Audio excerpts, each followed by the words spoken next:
네, 귀한 찬양 감사를 드립니다. 말씀드릴 이런 학생을 둔 교사는 매우 뿌듯할 것 같다, 매우 자랑스러울 것 같다라는 생각을 해봅니다. 어느 한 초등학교 교실에서 아이들이 자신의 뿌리에 대해서 소개하는 시간을 가집니다. 한 학생이 나와서 자신의 성은 무엇이고 그의 정조 할아버지는, 그리고 할아버지는, 또한 아버지는 어떠한 인물이셨고 어떠한 분이시다라고 하는 것을 소개합니다. 한 학생이 소개하고 그 다음에 학생이 또 그 다음에 학생이 소개하고 들어가고, 그리고 한 학생이 걸어 나오는 모습을 본 선생님의 얼굴은 굳어져 버립니다.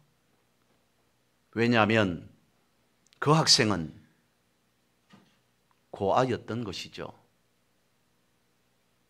선생님의 생각이 갑자기 복잡해집니다.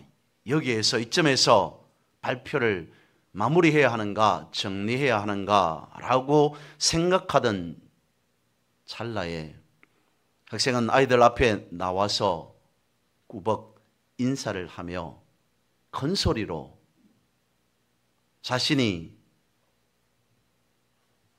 어떠한 뿌리를 가지고 있는가라고 하는 것을 말합니다. 여러분,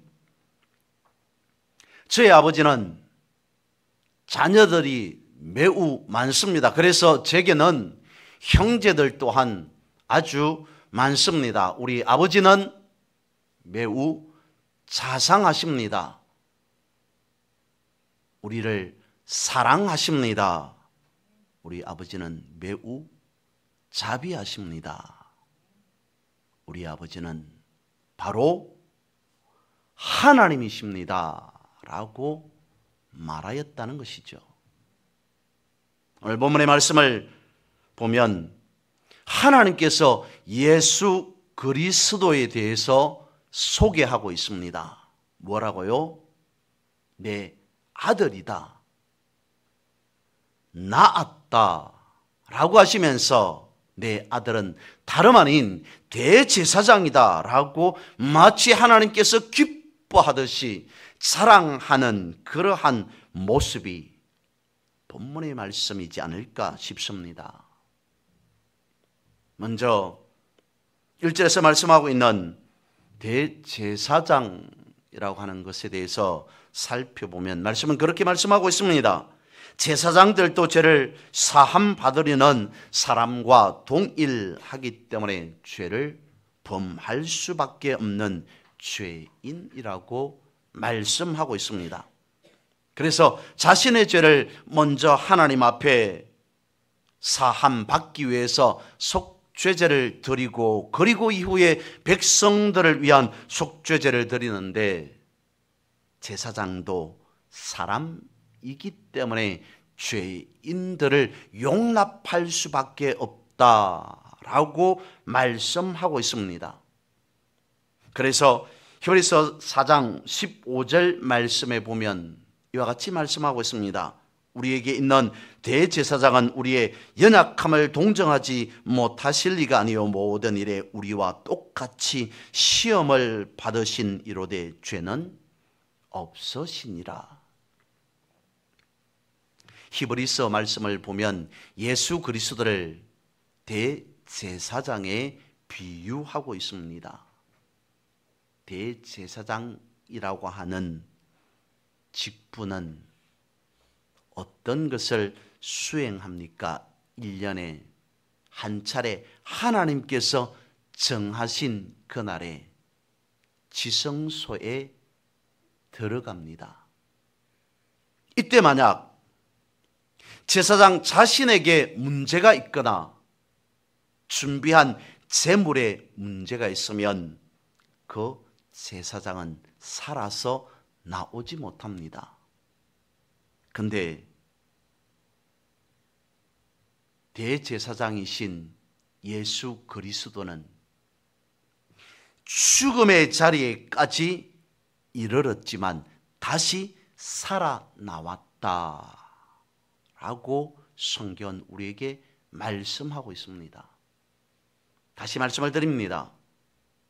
대제사장이 하나님께서 정하신 날에 지성소에 들어갔는데 만약에 거기에 문제가 있다면 그 제사장은 살아나올 수 없다고 성경은 말씀하고 있습니다. 그런데 예수 그리스도께서는 죽음까지 이르렀지만 다시 살아나셨다라고 말씀하십니다. 이는 우리에게 무엇을 말씀해 주고 있냐면 예수 그리스도의 부활이 주님은 죄가 없음으로 다시 살아나셨다, 부활하셨다라고 하는 그것까지 포함하고 있다는 거죠. 오늘 본문의 말씀 1절로 다시 돌아가 보면 대제사장마다 사람 가운데서 택한 자이므로 하나님께 속한 일에 사람을 위하여 예물과 속죄하는 제사를 드리게 하나니라고 말씀하고 있습니다. 오늘 본문의 말씀 1절에서 이와 같이 말씀하고 있는 의미는 무엇일까요? 이 말씀이 가지고 있는 뜻은 어떤 거겠습니까? 구약의 제사장은 백성들이 가지고 온 제물로 제사를 드립니다. 하지만 예수 그리스도는 친히 속죄 제물이 되셨다라고 하는 것입니다. 결국 본문이 말씀하고 싶은 것은 이런 의미이지 않을까 싶습니다. 옛 제사장과 새 제사장이신 예수 그리스도와의 차이 말입니다. 다시요. 첫 번째 사람 아담은 흙에서 태어나서 흙으로 다시 돌아갔습니다. 근데 두 번째 아담은 흙에서 나지도 않았고 흙으로 다시 돌아가지 않았다는 것이죠. 물론 오늘 본문에서는 첫 번째 아담, 두 번째 아담이라고 하는 것을 말씀하고 있지는 않습니다. 본문에서 말씀해 주고 싶은 것은 이것이라는 것이죠. 옛 제사장, 구약에서 말씀하고 있는 옛 제사장과 새 대제사장이신 예수 그리스도와의 차이. 다시 말씀을 드리면 첫 번째 아담과 두 번째 아담이 어떻게 다른가 그것을 말씀해 주고 있다는 겁니다. 이어지는 본문 4절 말씀을 보면 이 존귀는 아무도 스스로 취하지 못하고 오직 아론과 같이 하나님의 부르심을 받은 자라야 할 것이니라 라고 말씀을 하고 있습니다. 구약의 제사장의 직분 또한 역할 자체도 아무나 함부로 하는 것이 아니라 하나님의 부르심에 의하여서 하나님의 선택에 의하여서 이루어지는 것인데 라고 말씀을 하시면서 이어지는 5절과 6절에서 이렇게 말씀하시죠. 또한 이와 같이 그리스도께서 대제사장 되심도 스스로 영광을 취하심이 아니요 오직 말씀하신 이가 그에게 이르시되 너는 내 아들이니 내가 오늘 너를 낳았다 하셨고 또한 이와 같이 다른 데서 말씀하시되 내가 영원히 멜기세덱의 반차를 따르는 제사장이라 라고 말씀을 하고 있습니다. 여기에서 너는 내 아들이니 내가 오늘 너를 낳았다 라고 말씀하시는 이유는 무엇이겠습니까? 이 말씀은 원래 시편의 말씀을 인용한 구절입니다. 시편 2편 7절에 이르기를 내가 여호와의 명령을 전하노라 여호와께서 내게 이르시되 너는 내 아들이라 오늘 내가 너를 낳았도다 라고 하는 이 말씀을 히브리서에서 다시 인용하고 있었던 것이죠. 그런데 시편에서 이와 같이 말씀하고자 하는 이유는 그 뒤에 시편 2편 9절 말씀을 보면 알 수 있습니다. 시편 27편 9절입니다. 내가 철장으로 그들을 깨뜨리며 질그릇같이 부수리라 라고 말씀하고 있습니다. 내가 철장으로 그들을 깨뜨리며 질그릇같이 부순다 라고 하는 이 말씀은 대적하는 세력들을 질그릇과 같이 부순다는 그 의미인데, 고대 사회에서 왕이 즉위식을 할 때 철장으로, 그러니까 쇠 막대기로 항아리를 부수는 그러한 행위를 했다는 겁니다. 그런데 그 항아리마다에는 주변 열국들의 이름을 적어 놓았다는 것입니다. 무엇을 의미하냐면, 왕이 즉위하면서 취임하면서 왕이 가지고 있는 그 권위, 통치자로서의 어떤 힘, 권세, 용기, 이러한 것들을 그와 같이 하는 행위로 나타내 보였다는 것이죠.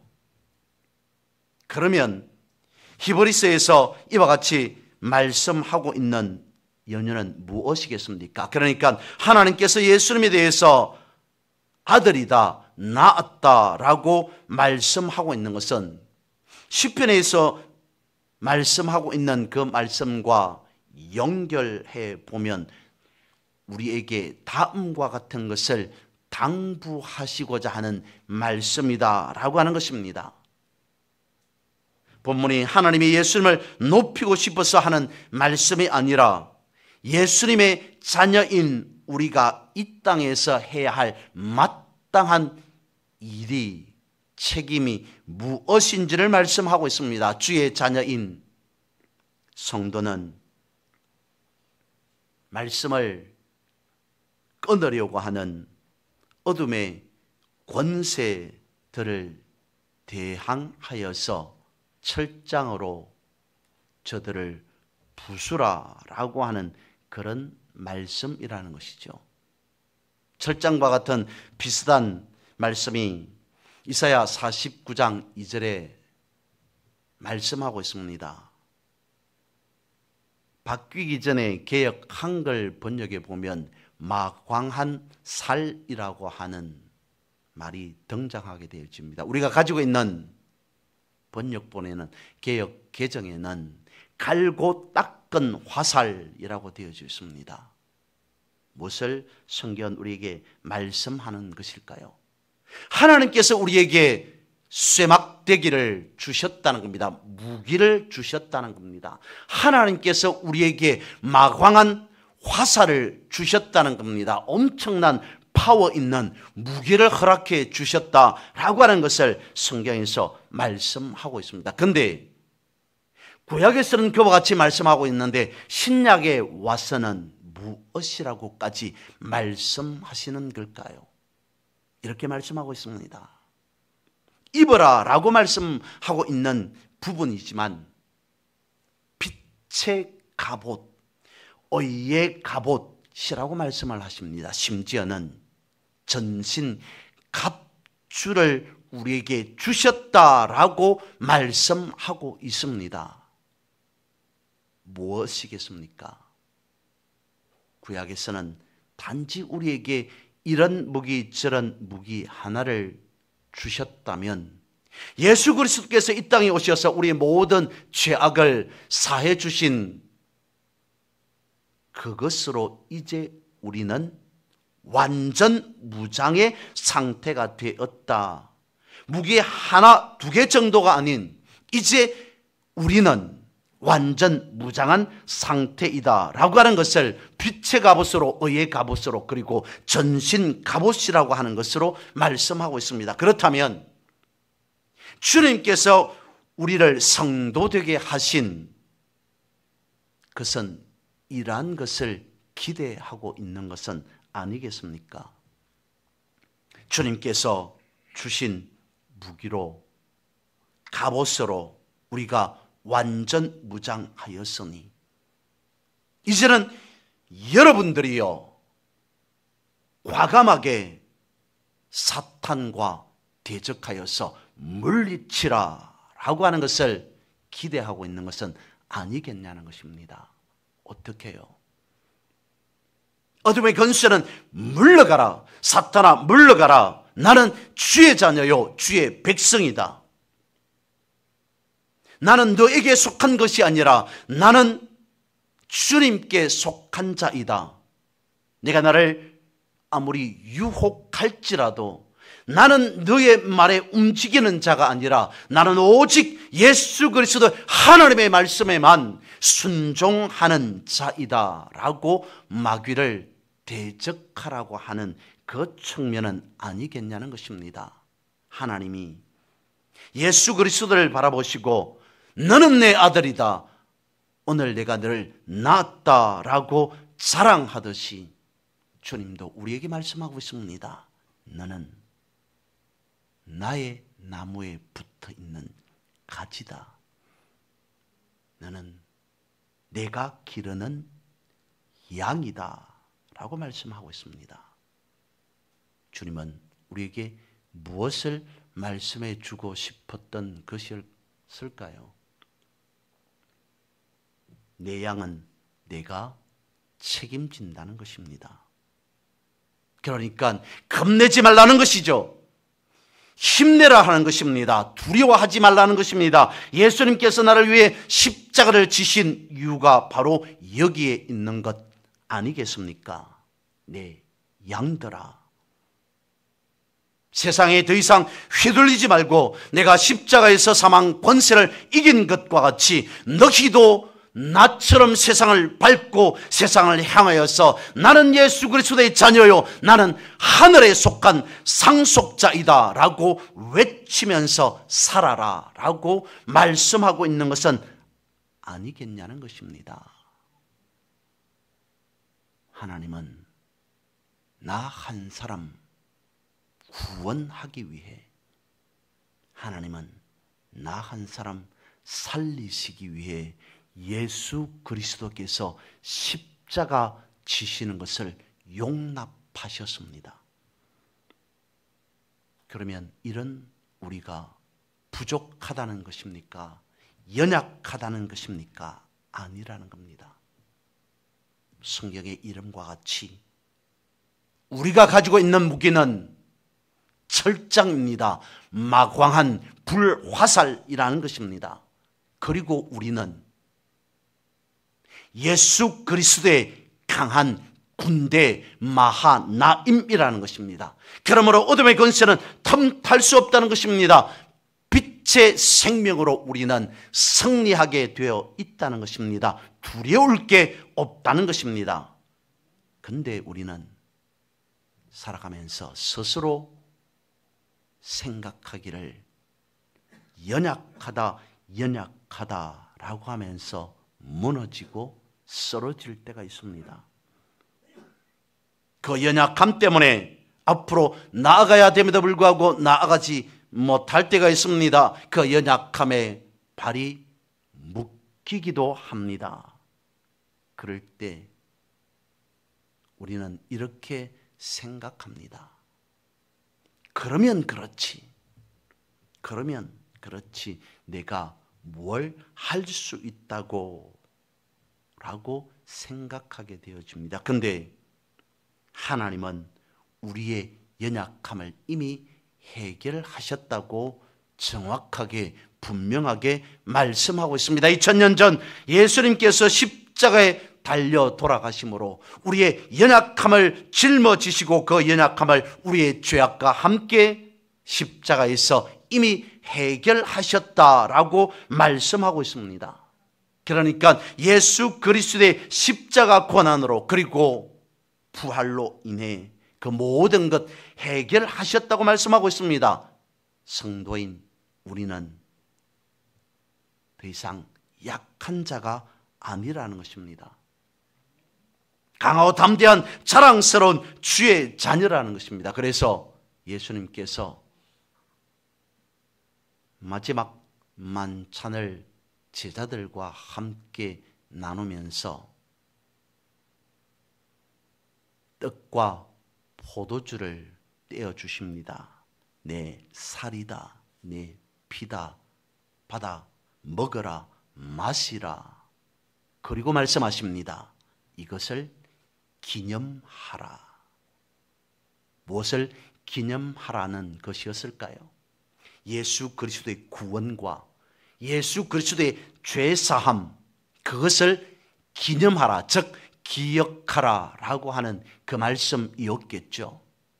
근데 다시 한번 생각해 보면 내 살이요 내 피를 너희들이 여러분들이 먹고 마시며 살아가라. 그리고 잊지 말아라. 기억하라 라고 당부하셨던 것은 나처럼 살아라.